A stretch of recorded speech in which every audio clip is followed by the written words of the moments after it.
Good afternoon, everyone, and welcome to our first webinar of the new year entitled Recovering Organs Under the HOPE Act, Challenges, Solutions, and Strategies. We're glad that all of you could join us, and we have a very insightful presentation planned for you today. My name is Corey Bryant, and I'm the Director of Communications here at the Alliance. Now, we have just a few logistical items before we begin today's program. We are testing a new webinar platform, I'm sure you've noticed, so we appreciate your patience if we happen to encounter any technical difficulties. We have quite a stellar panel planned for you today to kind of help test that out. If you have any questions that come up during the webinar, technical or content related, feel free to submit them at any time in the chat box. A member of our team will try to assist you with any technical concerns. And once the presentation is complete, we'll have some time for our presenters to address as many of your content-related questions as time allows. Now, we are recording this webinar, so we will not be opening the phone lines. That means all questions must be submitted electronically using the chat feature. Registration is currently open for our upcoming webinar, Cell-Free DNA and Transplant Assessments. So be sure to join us for that on January 28th at 3 p.m. Eastern. In addition to our normal awarded CEs, this webinar will also offer CME credit for positions. Registration is also open for our upcoming webinar, Medical and Legal Aspects of Family Conflict with the Medical Team at End of Life. We know it's a presentation you'll not want to miss, and that's coming your way on February 11th at 2 p.m. Eastern. Now, you can register for all of these webinars and more on our website at organdonationalliance.org. For today's webinar, we are offering 1 CEP-C credit and 1 nursing contact hour. Everyone listening to today's webinar is entitled to claim continuing education credits. If you're listening in a group, and we know that many of you are, please make sure to get the evaluation email from your group lead. It's a very brief online evaluation which will allow you to receive your credit. Now, as a reminder, you will have 30 days to claim your CEs or your certificate of attendance. At this point, I'd like to introduce our moderator, Lindsay Banks. Lindsay is the training coordinator at Legacy of Hope in Alabama and is currently serving on the Alliance 2020 webinar faculty. Lindsay, we're glad to have you with us, and at this point, I'll turn it over to you to introduce our speakers. Thank you, Corey. I have the pleasure to introduce our speakers today. First, we have Brianna Doby, the donation community consultant for the Johns Hopkins School of Medicine. Brianna works for the NIH-funded HOPE HIV Organ Policy Equity in Action Study at the Johns Hopkins School of Medicine. Brianna is the donation community consultant on the study team and supports organ procurement organizations in all aspects of HIV-positive transplantation and donation, from donor registration to family approach to public education. Next, we have Heather Pratt. She is the Clinical Operations Manager at Donor Network West, where she leads a multidisciplinary team that monitors, evaluates, and optimizes the complete donor process. Heather focuses on the development of strategies and action plans related to donor referrals, authorization, clinical management, and organ procurement. She is committed to serving HOPE donors, their families, and any recipients who are able to receive these life-saving gifts. She has worked collaboratively with the HOPE in Action research team to normalize and maximize HIV organ donation and research internally at Donor Network West, as well as share what her team has learned with OPOs across the country. Heather spends every available weekend on the slopes skiing with her husband and children. She is grateful that her kids, although much better skiers, still want to hang out with her on the mountain. And last but not least, we have Orlando Rodriguez. He's been a flight paramedic for 6 years, clinical manager at Life Alliance Organ Recovery Agency for 2 years, and a HOPE Act champion for Life Alliance organization. He has taken part in the first HIV/Hep-C successful transplant, as well as a leader in research authorizations and providing HOPE organs to our HIV community. Working closely with the founders of HOPE in Action to better serve the HIV community. Bachelor's in Biology and Emergency Services. Outside of work, he is a minister within the church, husband, and a dad to a baby girl named Belle Faith. And Brianna, I'll turn it over to you.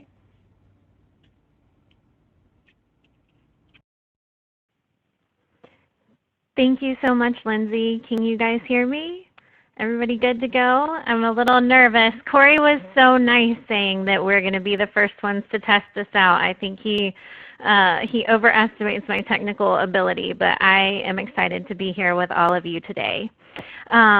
And Heather and Orlando are two of my favorite colleagues. You're all my favorite colleagues. Why would I say that? But I do have some particular favorites. And I'm so excited to be with you all today as we work on expanding hope and talking about where hope is now. I think a lot of you have heard me speak before, and I've come to a lot of your OPOs. Some of you are texting me right now saying, "Yay, hope!" But I want to talk about where we've come, right? Hope isn't new anymore. So let's get down to the brass tacks of what it means to expand the donor pool through including potential donors that are also HIV positive or HIV false positive by serology, and talk about how to maximize those opportunities, right? Because I know you all see the news. I know you all know there's a lot going on in Washington, people talking about OPO performance, talking about OPO metrics, talking about OPO practice. Hope is, in a lot of ways, a really beautiful test case and a test study for how it is that you all do the beautiful mission-driven work that you do, which is maximizing opportunities for donation. But let's talk about how easy or hard it is to make changes like that. We're going to have a good time today. The Alliance was starting you guys off with a little bit of a spicy webinar. You guys know that I am unafraid to speak my mind. So let's get 2020 kicked off right and talk about how donation works in our communities. So for today, our learning objectives: implement best practices for identifying and managing a potential HIV positive donor, outline the authorization, allocation, and recovery processes for HIV positive donors, identify challenges associated with the HOPE Act and HIV positive donation, and apply the proposed strategies to overcome those obstacles, and finally use the resources available through the HOPE Helpline. Thank you, Lindsay, for your hard work on this too. I appreciate you helping putting this all together. So shout out to you for your help in putting together these learning objectives as well. Let me take a couple of these off really, really quickly so we can kind of get down to the most interesting parts of these. So under the first learning objective, I just want to make it very easy and simple. Management for a possible donor under HOPE is the same as for an HIV negative donor. So if some of you are worried about whether or not you need to change your clinical practice to better manage a HOPE donor, I would tell you that you are managing the same things, and HIV is not something that we are normally asking you to change your orders or do anything special for. It is managing a donor, and they're going to be missing, if they're in care and treatment, they're going to be missing their medications. That is not material enough to our allocation process and to donor evaluation for you needing to be worried about things like that. And even better, you have a 24/7 helpline where we would talk to you about that. But the management of a potential HOPE donor is not different from a non-HOPE donor. It's what you do and what you already do very well. So authorization and recovery for an HIV positive donor is the same for an HIV negative donor. Some of you will have questions about whether or not the family is aware of HIV status. That is something I'm happy to kind of dive into. It's a much kind of longer, broader topic, but essentially you never have to disclose HIV status to a family in order for someone to be a HOPE donor. And if there are individual family dynamics that we need to talk through, you page us, we help you. Orlando, Heather, I know that you both, I hope you both will agree that our team is really well prepared to talk with you if there's any particular family dynamic that you need to address, and share with you our experiences and our guidance. There are some allocation challenges and solutions, and a lot of them don't have to do with OPOs, they have to do with UNOS. So shout out to any UNOS folks that are on the line today. It's going to be a good one. We'll have some healthy discussion, I'm sure. But there are, the way to think through this is that again and again, just as Heather talked about in her bio, normalizing HOPE is really the way through it. It is a donor, just like any other donor, and you just have additional support to get through some of the things that are a little bit different, very small things in a couple of segments of your work. The big thing that we will talk about, though, is challenges associated with the HOPE Act and HIV-positive donation and applying some strategies to overcome them. And then finally, using the resources available through our HOPE helpline. And that is just calling us. Many of you have heard me say, call us early and call us often. The earlier you let us know about a referral, the better. And Heather and Orlando are going to share some case examples to tell you how we all work together as a team to make donation happen for families. And speaking of, here is our HOPE number. Please save this in your phone. Many of you have my cell phone saved in your phone. Don't even lie to me. And it says like HOPE girl or like lady who talks about hope. I love it if you call me, like totally call me. But I am not actually always on call anymore, which is a miracle. And I sleep better and I see my kids more. But this is the study pager. And you will either speak to myself or two of my colleagues who are on that picture. So from left to right, it goes Brittany Barnaba, who is an incredibly skilled former neuro ICU and now an incredibly skilled clinical part of our team. Dr. Christine Durand, who is our transplant infectious disease doctor and the PI on our study. Then it's myself. That's my colleague JR in the back. They run the recipient arm of the study. Diane Brown is the next person standing next to me, and she is the other person who takes the pager as well. Very, very experienced HIV nurse and now a project manager for our team. And then Shanti Seaman, who is another integral part of our team. And Diane is holding a photograph of our colleague Oyinkan just because we didn't want Oyinkan to feel left out. But it looks kind of weird that we have a binder and a person's face on it. But anyways, that's our HOPE team. Please save this number in your phones. Call us the instant your comm center gets a referral or you get positive serologies back. It is never too early to call us. Never worry about the time. Always call us. We're here for you. And what we'll do is ask you some common questions. Our most frequent question is, if you took out HIV, would your OPO consider this donor? And if the answer is yes, why? And if the answer is no, why? And we'll record it. And also we'll try and get you out of low potential cases fast. I know Lindsay, with your OPO, one time you all called me on a case where you had moved as far as you could, but there ended up being an active opportunistic infection. That was a rule out. We could have maybe helped your OPO get through that, rule that case out much more quickly and not have the time and resources allocated to it. And of course, I love working with Legacy of Hope. We're so glad that you pushed as far as you could. But we want to help you manage your resources better. We know you're busy. We don't want you to go, all out on a case where we know there's no clinical path forward for donation. So a couple of things to review with you right now. First is the 2019 AOPO survey that we recently completed. I'll go through those results with you. I'll talk about expansion of the donor pool to include HOPE donors, and then those solutions that I also said we would discuss. So let's talk about the survey.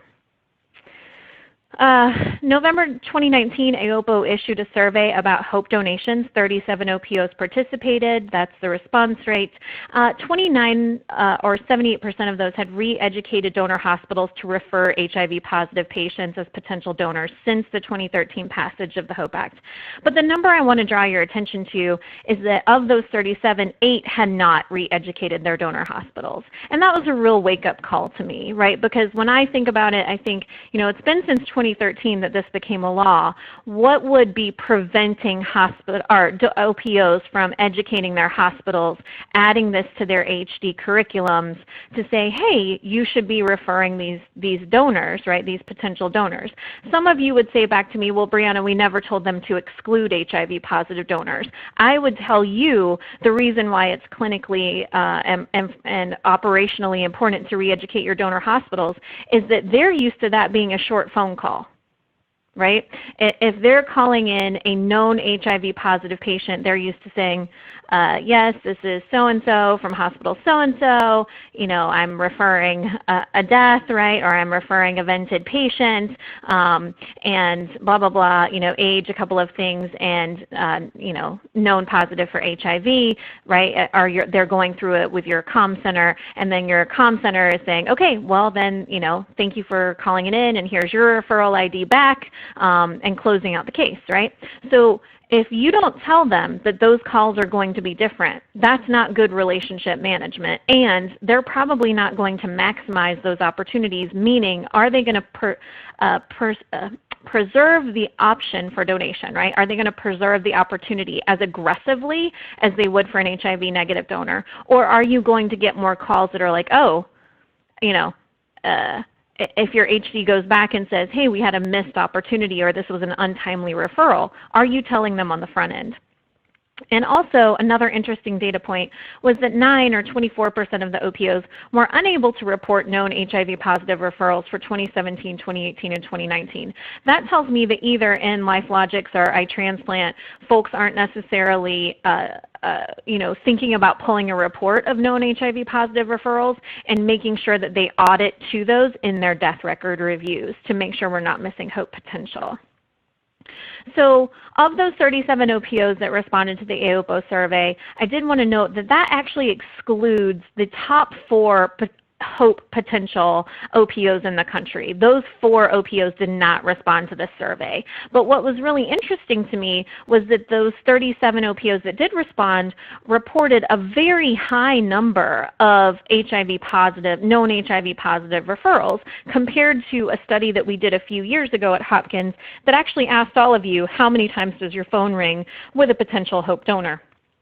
So the first 3 bars are 2017, the OPOs that were able to give us a number said, 2,300, in 2018, 2,100, in 2019, 2,700 known HIV positive referrals came in. If you had asked me based on my study that we worked on at Hopkins, where we asked about the number of referrals that would have come in, I matched those OPOs to our numbers, and it would have been 849. So there are calls coming in to you all. It's whether or not those calls have potential and how you all are understanding, evaluating, working on those calls, whether there are comorbidities present that make it harder to work with those donors. But the phone is ringing at a rate that is encouraging to me.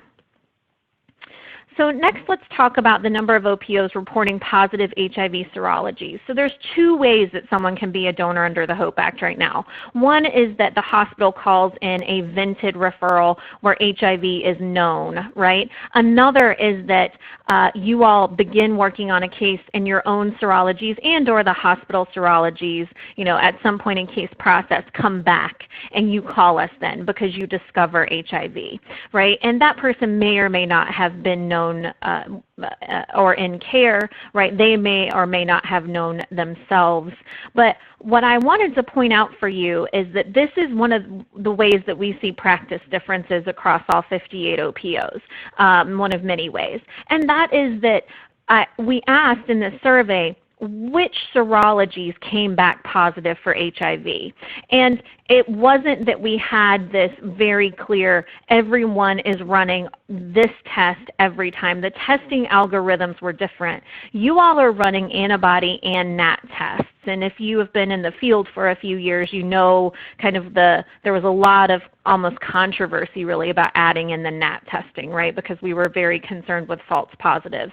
But this shows a spread of different types of tests. And OPOs, depending on which vendor you use for your testing or whether you have it in-house, you tend to have algorithms that can even change over time, right? Are you using a 4th-gen antibody antigen assay? Are you using the antibody? Are you using the triple screen? Are you using the HIV NAT? Do you run a confirmatory test? If you get, say, an antibody positive NAT negative, do you run a Western blot? That varies. And I'm here to tell you, it's one of the reasons I don't sleep a lot at night, is because it's not that there's one OPO practice that's standard for this. It's that there are many variations on OPO practice. And that can make it sometimes harder to do the things that we do because each of you handle things a little bit differently. Next, the number of positive HIV serologies by type, you'll see that there is a spread over which serologies came back positive for HIV as well. The reason why this is interesting and why I wanted to share it with you all is that identifying a possible hope donor, whether it comes in known positive, then you pick up the phone and you page our team and we're there to help you. But if you get positive serologies back, some of you are thinking, how do I interpret these serologies? What is it that I need to do? The first and most important thing is to call us. And that is because right now OPTM policy dictates that any positive serology, any test, right? The minute you have a positive test, then you should be allocating under HOPE.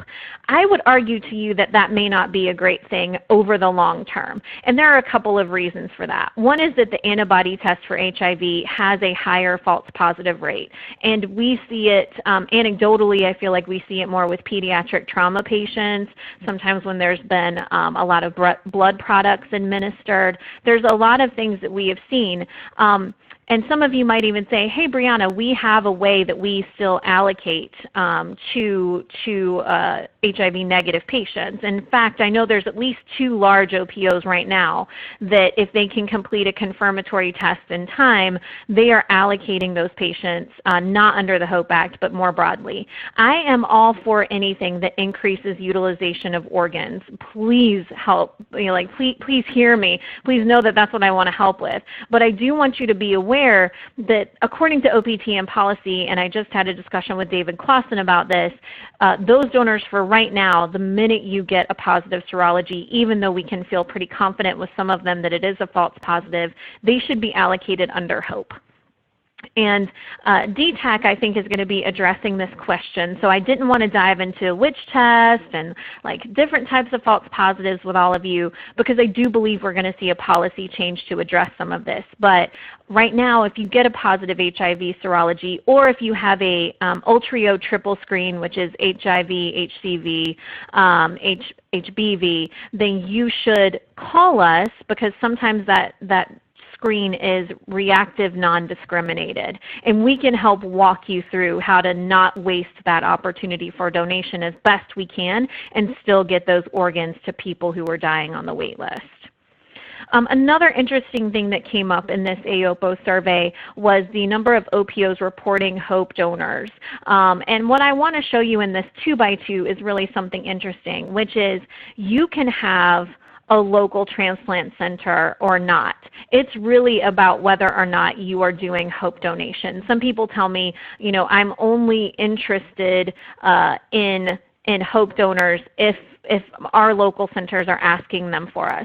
This is an example of a type of donation where your donor pool is national. So by that I mean your organs that you recover are likely to go to a patient in need that is outside of your DSA, outside of your region, which is not even really a thing anymore, and out nationally to wherever they are most needed. And here's a quick picture of the distribution of HOPE donors by UNOS region to date to just show you that we do have parts of the country. Essentially every region has had donation. Not every region has had a transplant necessarily, but everyone has had a donor. Also, I want you to know that the acceptance rate for HIV positive organs is higher than HIV negative organs, and this again comes from the same UNOS paper where they talked about HOPE results to date. So they're a little bit higher. Part of that might be that we have a little bit tighter of screening criteria, so we're only moving forward cases where we believe you all have a good shot at allocation. But I want you to feel comfortable knowing that every donor, every organ, every time, we are looking for a yes to help you maximize an opportunity for donation for that family and that donor.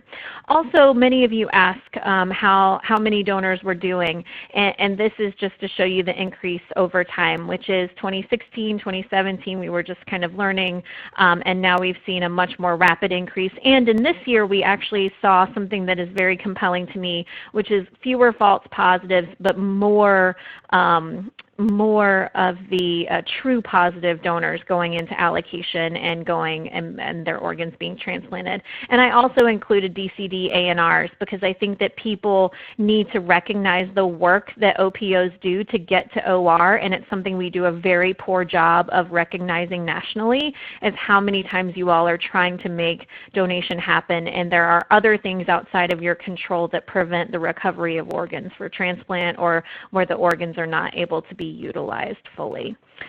So let's talk a little bit more. I know I just have a couple minutes left. I hope you're all having fun. Are you guys having a good time?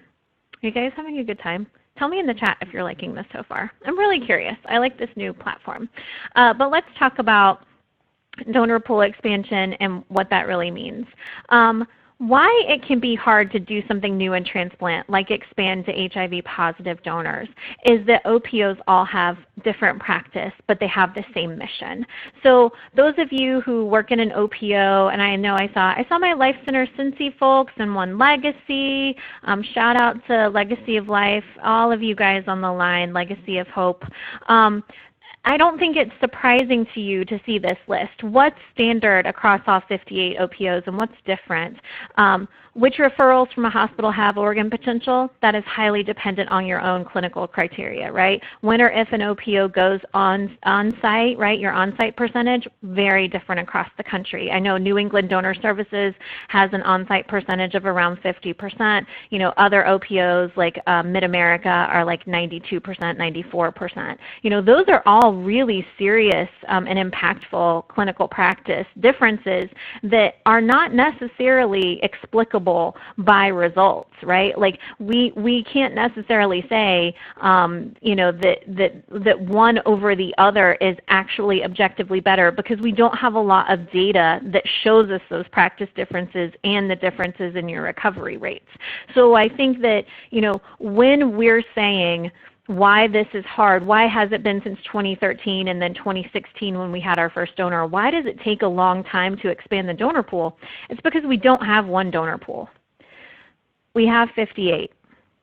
We have 58 donor pools because when you all are doing your work in your communities, you have different clinical practice that then must be adjusted to include a new classification, right, a new category of donors.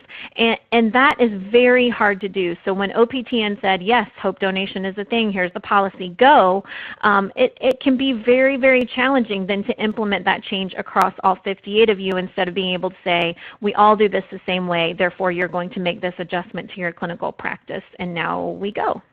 Also, I wanted to make sure that we all understand that what's important right now is thinking about learning lessons from this expansion to the next thing that we have to expand the donor pool for, right? How are we going to help more people become donors? If that's the challenge to us by President Trump's new executive order, if that's what HHS and CMS are asking us for, we have to do things like share common definitions, standardize our practice, and make sure that we have national standards for recovery if organs are a national resource, which is a lot of what especially the recent OPTN contractor has been talking about.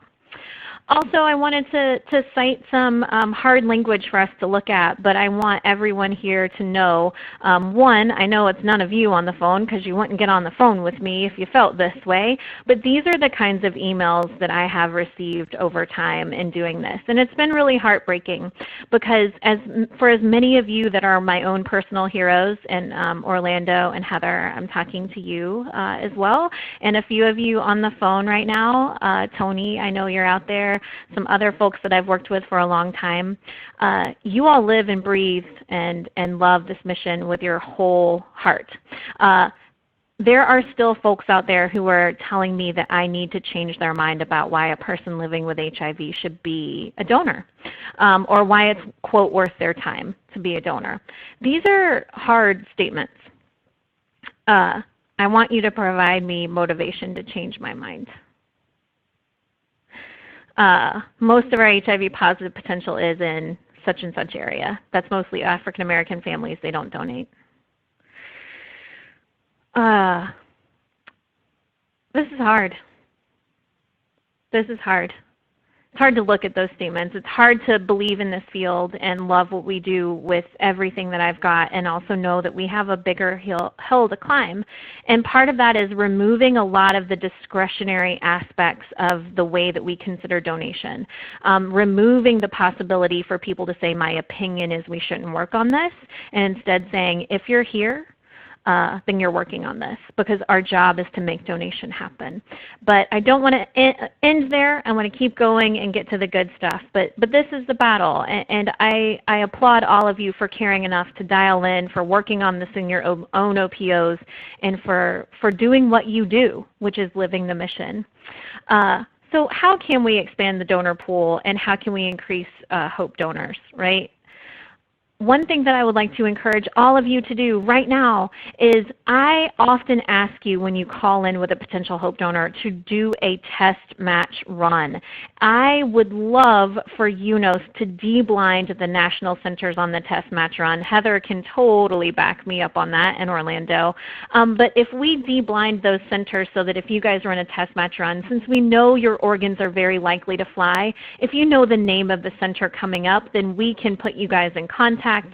Make those better interest calls. Right now I kind of have to be like, oh, you got 3 centers on the national match run, test match run. Let me think about who that probably is and start calling their coordinator to run this donor by them for you. There's no good reason why UNOS blinds the National Center, which is what they told me. I asked Roger Brown, and he was like, I don't know why we do it. That's a good question. Has no real reason. I was like, well, could you fix it? And I'm still here 2 years later asking that. I'm about to put out a public letter, and I would love for your OPOs to sign on to it. I know it would also help with PEDS cases, right? Anytime where you have a short possible test match run, it would be helpful for you all to see the national centers. Either they should blind them all, or they should blind none of them, and I think at this point we should blind none of them, and then be able to better use your team's time and resources to make sure there's a potential recipient out there for you.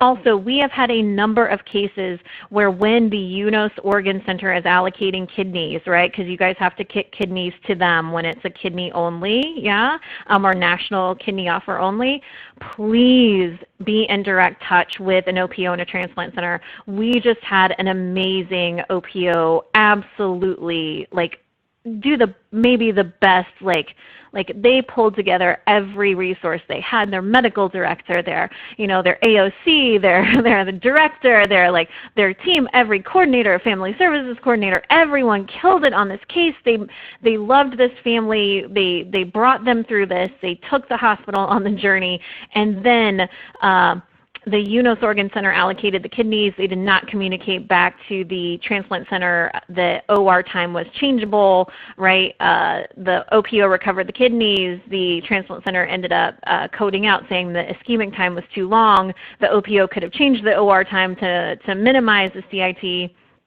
And we lost kidneys, and it was devastating. It was absolutely devastating.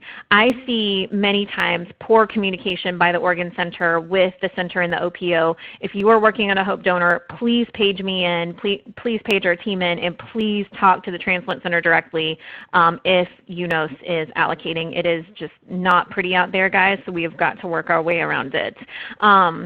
Shout out to UNOS folks, they are loving me right now.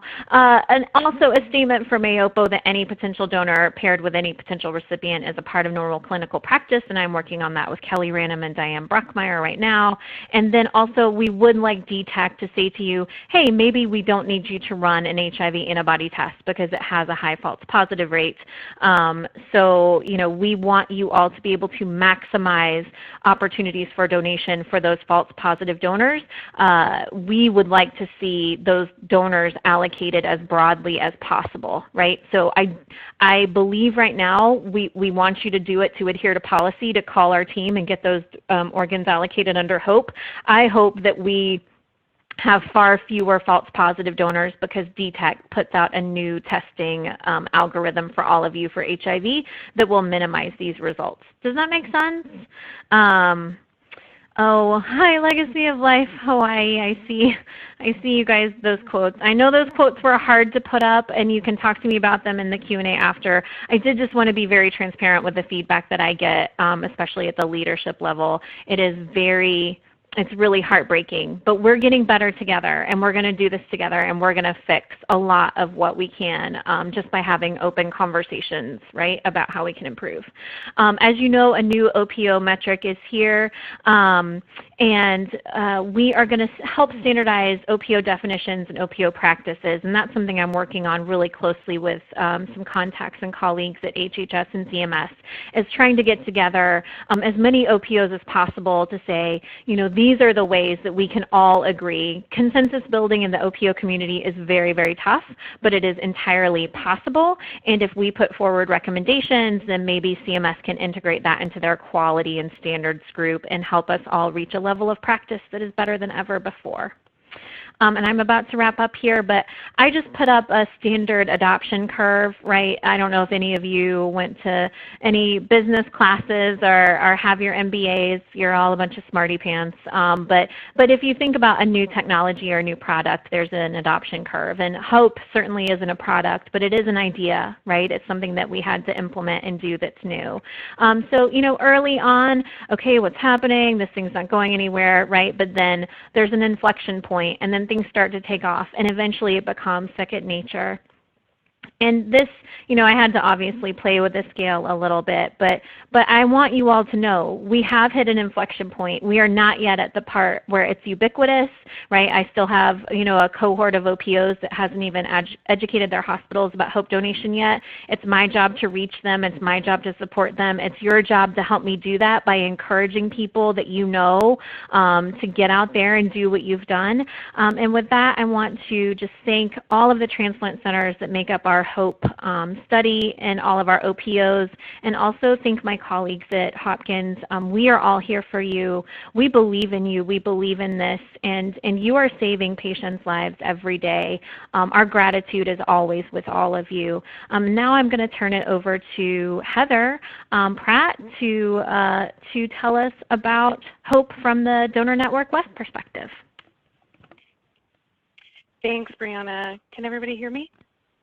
Awesome. Thank you. Thanks, Brianna. I want to just, you know, confirm what Brianna said. I really appreciate her enthusiasm. She's helped us through a lot of hard moments. And I think every time I talk to her, regardless of however many experiences we've had, we learn something new every time. So I wanted to tell you about our HOPE story at Donor Network West. I'm going to be vulnerable about where we were and where we've come, and I hope that it might help you in your journey. We jumped on board with HOPE in 2016 with really no plan except for to figure it out in the moment each and every time. And I'm pretty certain this probably resonates with most of you because as we know, it's really the OPO way. This meant that every time we had a referral that fit the criteria for a HOPE donor, our daily activity leadership team and our on-site teams were forced to figure out how to make it work in the moment, and I'm admitting that sometimes we failed. We struggled with our own language surrounding HIV and AIDS. We wrestled with how to communicate with our hospital partners around HOPE donation. We were uncomfortable. I say that light. We were really uncomfortable with how to present HOPE donation to those families who weren't aware of the diagnosis. We struggled with the utilization of our resources when it came to these cases, especially those that qualified for the research arm alone. And we didn't fully understand suitability when it came to HOPE donors, and we were erroneously applying different criteria than for our other donors.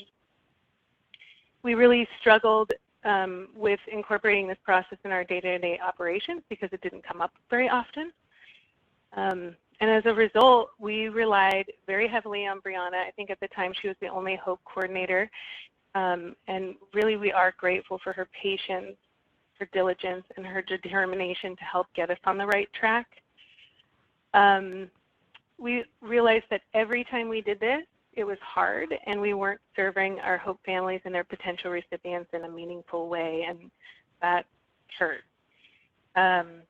We needed to fix this process, and in starting to do that, we came to the frightening realization that we had missed at least 5 organ donors, and we didn't offer the research arm to almost 50 patients who would have qualified. This was a real sentinel moment for us, and it kicked us into gear. In creating our HOPE process, we realized that we had been creating our own struggle all along and getting in our own way. HOPE donation was normal, and we at Donor Network West were guilty of stigmatizing HIV and seeing HOPE donation as something that's novel. We made some critical but simple decisions that helped us align the HOPE donor process to our everyday donor process. We began to apply our mantra, every organ, every time, to our HOPE cases, and we were determined not to make assumptions about suitability and do the work to rule organs in like we did with all of our other cases. We stopped making assumptions about donors and their families. We revisited our notification of infectious disease policy in its entirety, and we dramatically destigmatized the process altogether, not just for the HIV positive donors. We also agreed that the family's awareness of the donor status was not required for us to move forward with either the research or the transplant arm. And this actually took a lot of work for us and work with our teams to get comfortable with that. And I think in reality, we just started to see these donors as the same as any other donor and wished we could have realized this sooner. So I'm delighted to report that our team no longer sees the HOPE donor as a struggle. Our entire team is comfortable navigating this process, and we're helping to destigmatize HIV in our community, and we are consistently serving our HOPE donors, their families, and HOPE recipients. Just about everyone on our team, including our family resource coordinators and our hospital development coordinators, can effectively navigate HOPE research alone donor, from authorization through obtaining and sending the blood samples by utilizing the HOPE donor kit that we created. Our resource expenditure for our research-only donors is relatively small, and we have fully integrated HOPE donors into our normal donor process. I'm going to give you a quick snapshot of the clinical process in our toolkit, and you can see that it's really simple. We have the process laid out for both arms of the study. We do try to leave the communication with the HOPE program up to our clinical leadership team to keep it simple and concise. There are times that we have to stray from that a bit, but we do try to prioritize that. I'm proud to say that our coordinators are comfortable now. They can pick up this toolkit after not having seen it for months, and they can coordinate either type of HOPE donor with ease and confidence. So I wanted to share a recent HOPE story with you. I think this particular donor story would have ended where it began when we first started participating with HOPE. This was a 36-year-old male with advanced AIDS, having never been in care, and a previous admission for pneumococcal meningitis.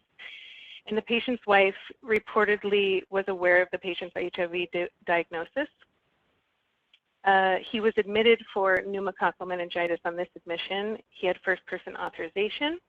We gave a quick heads up to the HOPE program. Really, that phone call is just a few minutes. The family at that time was hopeful for recovery despite multiple discussions of the grave prognosis. The patient was ultimately declared brain dead, and just like we would with any other case, we worked collaboratively with the hospital to ensure that the family had time to process the brain death diagnosis before the notification of the donor's decision had occurred. The infectious disease results came back as HIV antibody positive and NAT positive, and the Western blot was pending. We reviewed, just like we would with any other donor case, we reviewed our meningitis diagnosis and our positive blood cultures with Dr. Peter Chin Hong at UCSF, who we frequently consult for infectious disease issues. He suggested that we do an LP to confirm that it was bacterial in nature. Ultimately, the culture on the CSF came back as negative, but there was evidence of a bacterial infection and he felt comfortable moving forward. We treated the donor with appropriate antibiotics that finally resulted in clear blood cultures. We did our liver biopsy as per our normal protocol, and we allocated the liver to UCSF, and unfortunately we exhausted the list of, for kidneys through the nation. We drew the HOPE blood in the OR, sent the chart and the blood to the HOPE program, and a liver was recovered, transplanted, and a life was saved. And after the recovery occurred, we got the Western blot back, which was positive, and communicated that to the transplant centers and the HOPE program. So what I hope you take away from this donor story is that outside of a couple of phone calls to the HOPE coordinator and an extra blood draw for research just sprinkled in, the process is exactly the same as any other. And I'll leave you with this note written from a liver recipient to his donor's family. And of course, I'm happy to answer any questions you may have now or in the future.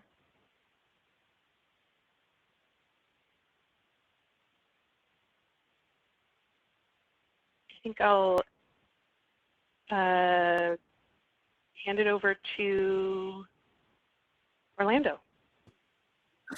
All right.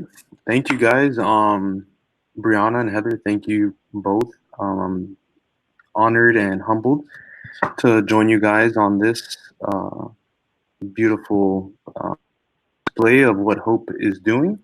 And I just wanted to first start off with the word what HOPE. It's a very powerful word that was used to really bring out this initiative back in 2013. And so throughout the process of every donor, this should be at the forefront of our minds, especially on donors that look suboptimal for transplantation. Life Alliance's story was filled with hope as much as just as all of your stories have been filled with hope. And I think that is something that should drive us forward along with OPO's mission statements or the core of what drives us, and that's providing life-saving organs. And that is what it all comes down to. This was a very personal project for me, and I kind of took initiative on it in 2006. Encouraging speech, as many of you know. And like Heather stated, we went through many obstacles trying to figure this out, but the reward was worth it at the end of the day. This goes back to the core of who we are, and that is to provide life-saving organs to those that are on a wait list that are dying every single day. So with the help of the HOPE team, and Brianna, we were able to put some parameters in place to move this initiative forward. The biggest learning point for our was HIV donors are as equal as non-HIV donors, and let's treat them that way. So I think maybe we because of the stigma that's behind HIV and so many years of that stigma being embedded, we look at HIV donors as they lack potential. And we're seeing now that there is lots of potential that is found in them, and they could also provide life-saving organs. Changes, just to talk through, of what Leora did was that every HIV referral was ran by the AOC or myself. We didn't want to prematurely rule a case out at the beginning. So it's really looking at every case and seeing what the potential is, because we found out even our own coordinators were ruling things out prematurely without really giving it a chance. Education was provided to the advertising HIV, and then quickly realizing amongst the whole organization that these cases are just like any other case. Our team is delighted to work on HOPE cases because we eradicated it from our organization, the HIV stigmatism. This culture change led to a smoother process and increased the comfortability amongst our staff when dealing with HOPE donors, like Heather was stating. We did have a 37-year-old female that was admitted for cardiac arrest secondary to overdose, IV drug abuser, FLACA user, and was experiencing homelessness. HIV was diagnosed in 2015, and the Hep C was discovered during the patient's admission. So as you see, the antibody and HIV NAT was positive, Toxo was also positive, and HCV was positive. We did not know if the patient was on any antiretroviral treatments or if being seen by a primary care physician. Research, we had to kind of look into other facilities in our local area to see if maybe they had been taken there previously or if there's any records of her past medical history. So at this point, don't lose hope. This whole picture, if presented initially, could look very poor and as if there is nothing to really gain from it. So we gave a program. We kind of discussed the whole case with them, and we kind of came to an agreement to kind of move forward. The patient was pronounced brain dead. As stated, the Hep C was found during the admission. The hospital tested for co-infections due to the patient being a poor historian. The approach tactics didn't differ from a non-HIV donor. We informed and we provided support. HIV management culture, we removed the HIV from the clinical picture, and we asked ourselves, how would you opt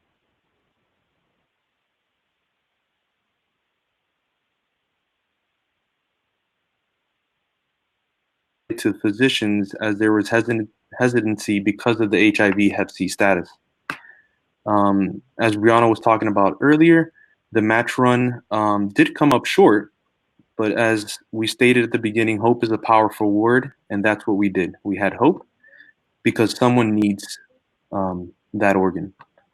Allocation of the liver and kidney list was the allocation of the liver was placed and to the nation. However, back to our mantra, a life was saved. And in the end, the family expressed great gratitude that their loved one was able to save a life. And so I guess we'll leave it at, let's continue to work together in bringing hope to America. And I would be more than happy to partner with any of you to help continue to provide life-saving organs to all people. And I guess we can open it up for questions.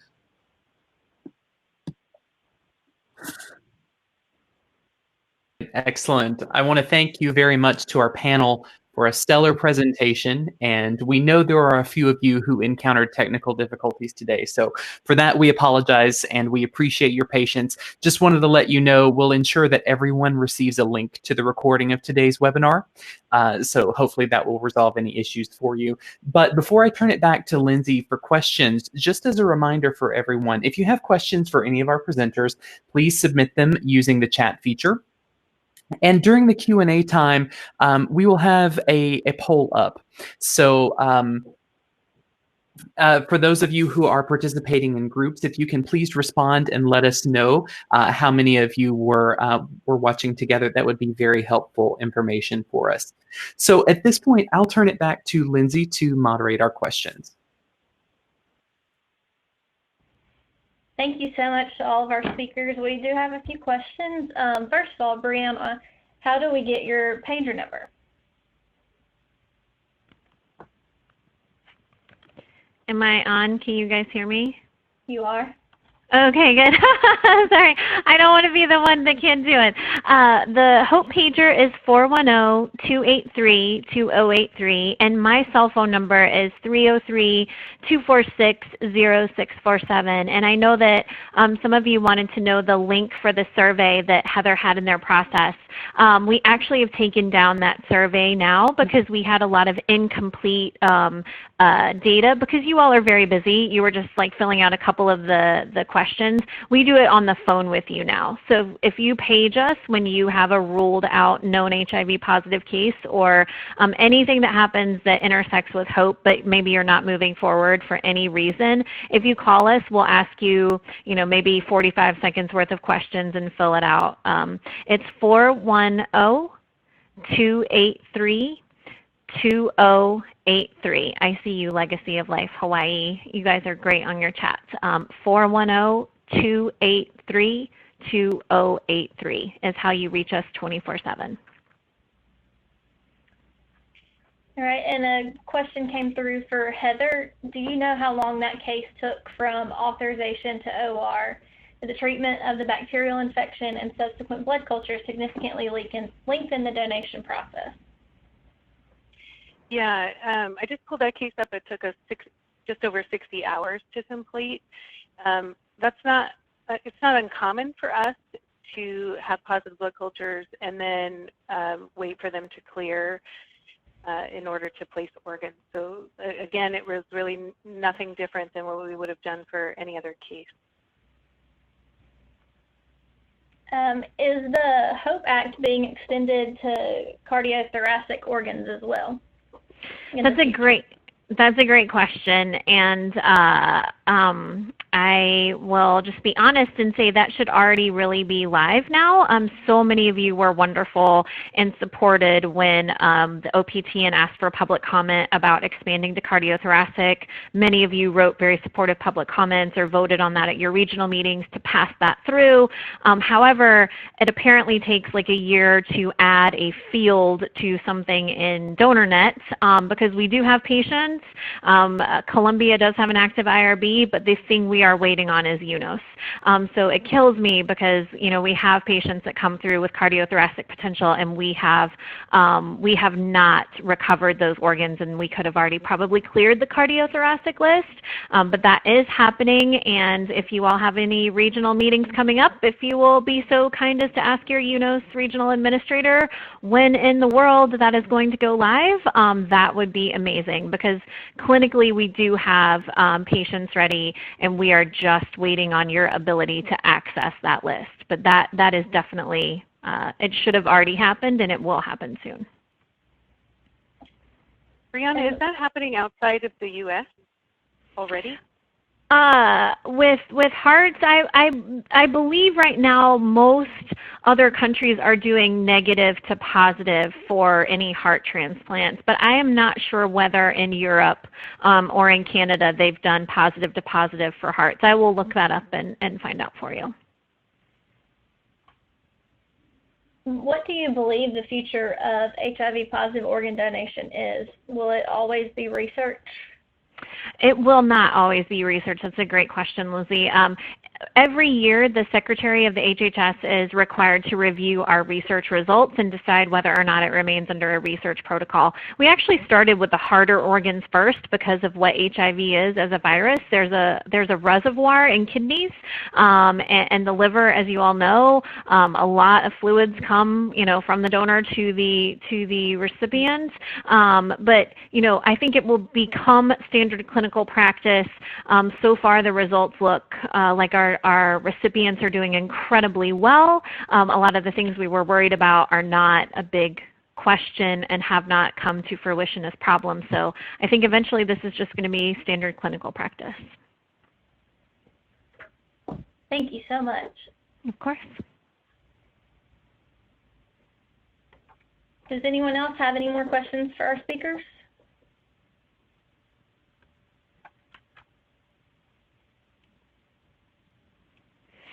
Yeah, I see that, Hannah. I'm really hoping we can do it before then because it's taken an incredibly long time to get it through. The tech piece is just too slow for the patients that are waiting.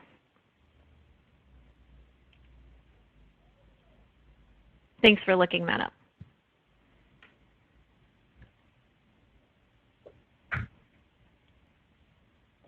Right. Well, if there are no other questions, we'd like to extend our sincere thanks once again to Brianna Doby, to Heather Pratt, Orlando Rodriguez, and to Lindsay Banks for their time and for an outstanding presentation today.